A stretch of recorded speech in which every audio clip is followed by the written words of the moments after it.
Olá pessoal, sejam bem-vindos ao canal. Se você ainda não é inscrito, se inscreva, já deixa o seu like, que o caso de hoje é aquele da Justine Valdez.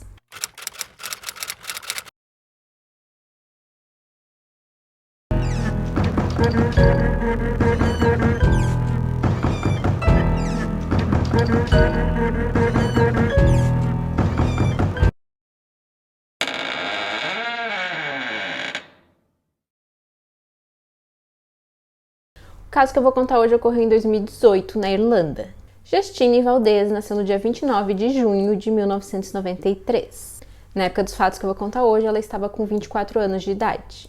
A Justine nasceu nas Filipinas e os pais dela se mudaram para a Irlanda, porque a família enfrentava algumas dificuldades financeiras e eles acreditavam que eles teriam melhores oportunidades na Irlanda.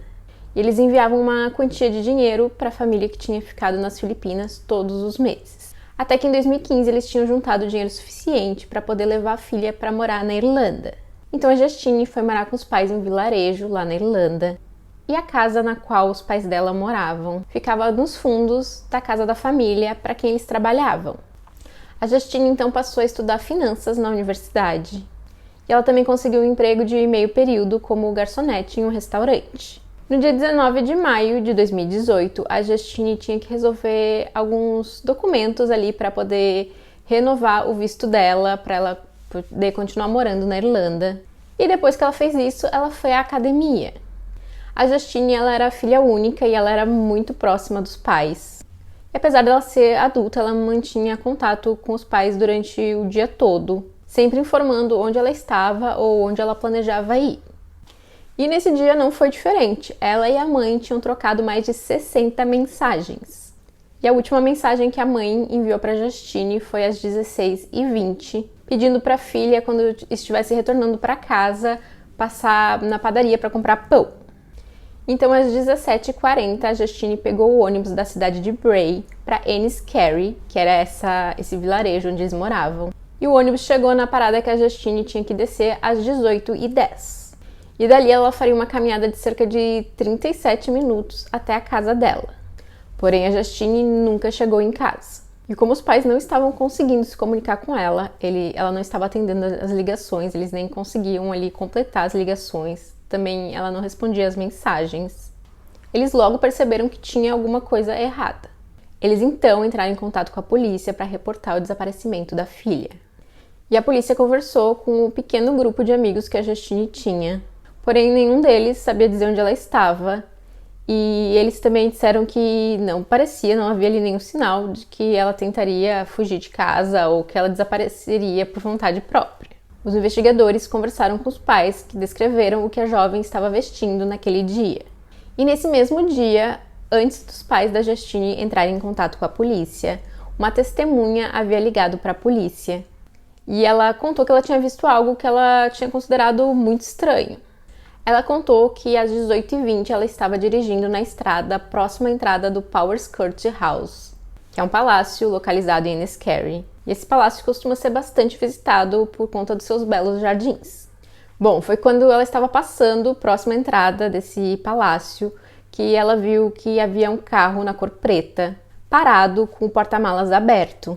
Quando ela passou pelo carro, ela ouviu gritos e foi quando ela viu que havia um homem tentando colocar uma jovem que parecia ser de origem asiática dentro do porta-malas. Ela então parou o carro um pouco mais adiante e ligou para a polícia.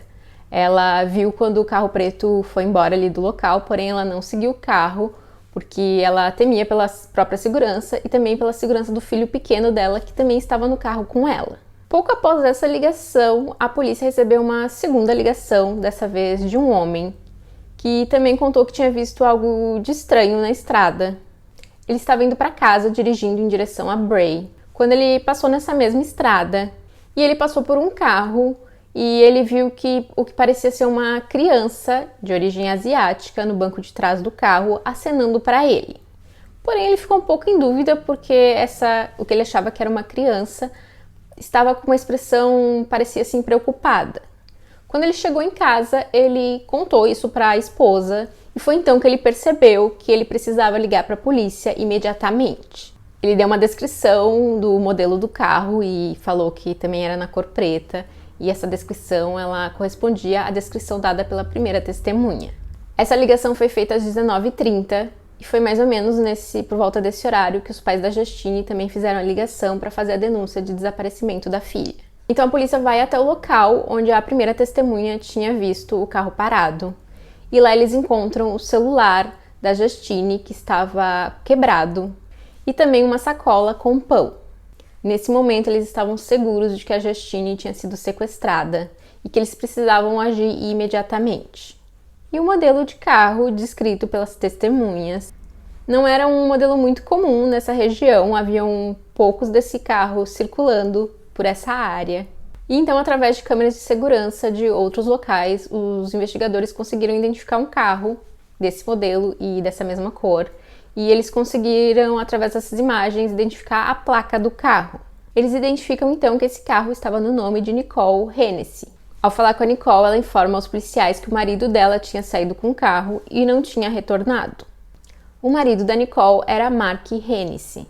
O Mark tinha 40 anos de idade e trabalhava na área de construção. Ele foi descrito como um bom pai para os seus 2 filhos, um homem quieto e um bom trabalhador. Mas os conhecidos do Mark também contaram que nos últimos meses o Mark estava bebendo bebidas alcoólicas em excesso e também abusando de substâncias ilícitas. A Nicole também contou que nos últimos meses o casamento estava passando por uma fase difícil por conta desse abuso de substâncias ilícitas por parte do Mark. Ela contou aos policiais que o marido tinha saído para trabalhar às 7h30 da manhã e que depois havia retornado para casa às 15 horas. Então depois ele teria saído novamente às 17h25. Foi quando ele disse para a esposa que ele ia sair para beber, porém depois ele não retornou mais. A polícia esteve nos bares em Bray e em um dos pubs os funcionários lembravam de ter visto o Mark. Porém ele teria ficado pouco tempo no local, apenas uns 10 minutos. Ele teria assistido apenas uma parte de um jogo que estava passando na TV e depois ele teria ido embora e ele não teria comprado nenhuma bebida. E os investigadores conseguem as imagens de câmera de segurança desse pub que mostravam o Mark indo embora. Ele é visto no estacionamento do local às 17h41. Ele entra no carro e deixa o estacionamento cerca de 2 minutos depois. Depois desse horário, ele foi visto nas imagens de câmera de segurança do ônibus que a Justine tinha subido e dava para ver que ele estava seguindo esse ônibus. Às 23 horas, ele retornou ao pub e ele teria conversado com alguns conhecidos ali na entrada do pub. Essas pessoas conheciam a família do Mark. Então, depois ele deixou o local mais uma vez. Porém, a polícia não conseguiu descobrir onde o Mark estava durante esse intervalo de tempo, desse horário que ele foi visto nas imagens do ônibus, que era por volta das 18 horas, e quando ele foi visto no pub, às 23 horas. O Mark, então, foi nomeado como suspeito no caso, e tanto a família do Mark como as pessoas que o conheciam ajudaram a procurar por ele. No dia seguinte, que era um domingo, a polícia fez algo que não era muito comum. Durante uma conferência de imprensa, eles disseram qual era a placa do carro para que a população pudesse ajudar a encontrá-lo, entrando em contato com a polícia caso vissem o veículo. E isso deu certo porque às 20 horas desse mesmo dia, uma mulher ligou para a polícia e disse que ela estava dirigindo logo atrás desse carro que eles estavam procurando. Ela informa o local e a polícia vai até lá. E quando eles vão até esse local, eles na verdade encontram o carro do Mark estacionado. E o Mark estava sentado no banco do motorista. Ele estava segurando uma faca e a polícia não conseguia ter certeza se a Justine estava dentro do carro. O Mark não obedece às ordens da polícia para sair do veículo. E quando ele faz alguns movimentos com a faca em direção ao banco do passageiro, a polícia teme que ele estivesse tentando ferir a Justine. E então eles atiram contra o Mark, o acertando no ombro. Porém, esse tiro teria sido rebatido e ele acabou atingindo o Mark na cabeça. Algumas fontes dizem que teria o atingido no peito. De qualquer forma, ele foi socorrido e os paramédicos fizeram todo o possível para salvá-lo. E a Justine, ela não estava no carro com o Mark.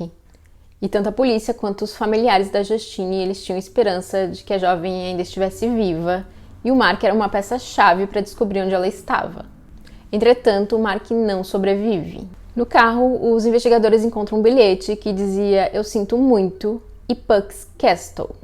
Puck's Castle são as ruínas de um castelo na Irlanda. Os policiais vão até esse local e eles encontram uma bolsa, e dentro dessa bolsa tinha a identidade da Justine. E eles também encontram uma meia. Eles então realizam uma grande busca no local e o corpo da Justine acaba sendo encontrado. Ela havia perdido a vida por estrangulamento e ela tinha sido abusada.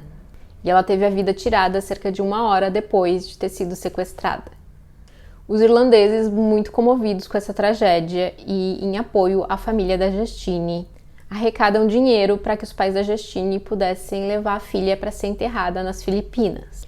Os pais da Justine, obviamente, ficaram arrasados com a descoberta do corpo da filha, mas eles ficaram tão abalados que eles tiveram dificuldade de aceitar o que tinha acontecido e se despedir da jovem.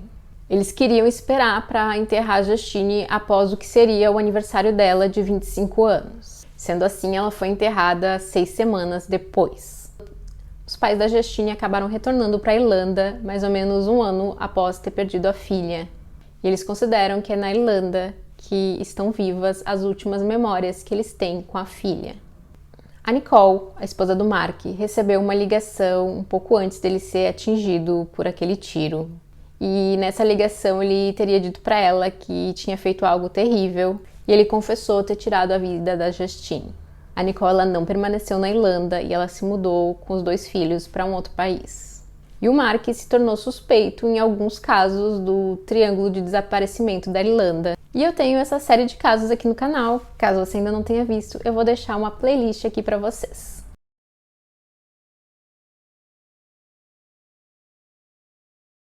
E é isso, eu espero que vocês tenham gostado do vídeo, não esquece de deixar seu like, se inscreva se ainda não for inscrito e até o próximo vídeo.